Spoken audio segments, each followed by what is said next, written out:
எதுக்கு தேவையில்லாம போய் ட்ரைபல்ஸ் கிட்ட எல்லாம் மாட்டீங்க? அது ஒரு சின்ன வேண்டுதல் பிரீத்தி. கேள்வி கேட்கணும்னு ஏதாவது கேப்பியா என்ன? இங்க பாரு, நானும் பொண்ணியும் சும்மா பேசிக்கிட்டு இருந்தோம். அப்போ என்னப்பா சொல்ற? இவ்வளவு நடந்திருக்கா? மச்சான் பாதி கதையை தான் சொல்லிருக்க, மீதியையும் சொல்லுடா.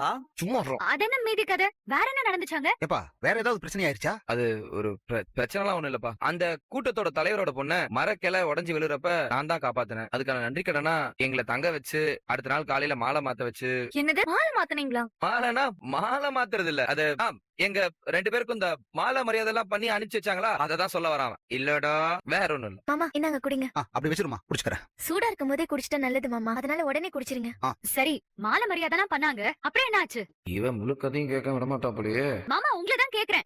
அதுக்கப்புறம் அவங்க வழக்கப்படி எங்களுக்கு ஒரு பலமா விருந்து வச்சு ஆட்டம் பாட்டம்னு எங்களை நல்லபடியா தான் பாத்துக்கிட்டாங்க. என்ன பண்ணி குழந்தைக்கு என்ன ஆச்சோ ஏதாச்சோன்னு நாங்கெல்லாம் பதறிட்டு இருந்த நேரத்துல நீங்க காட்டுக்குள்ள கூத்தடிச்சிட்டு இருந்தீங்களா? அனிலா என்ன பேசுற நீ? அவங்க தானே குழந்தைய நல்லபடியா சண்முகத்துக்கிட்ட கொடுத்து அனுப்பிச்சிருக்காங்க. அதுக்கப்புறம் தெரியாதனமா அந்த ஆதிவாசிங்க கிட்ட மாட்டிக்கிட்டதுக்கு அவங்க எப்படிமா பொறுப்பாக முடியும்? தெரியாதனமா மாட்டிக்கிட்ட இடத்துல கூட சக்தி அந்த பொண்ணை காப்பாத்தி அவங்களுக்கு ஒரு நல்லது பண்ணிருக்கான். அதுக்கு நன்றி கடனா அவங்க 2 பேருக்கும் அவங்க விருந்து வச்சிருக்காங்க. அப்பா, இந்த நன்றிங்கிற விஷயம் எல்லாம்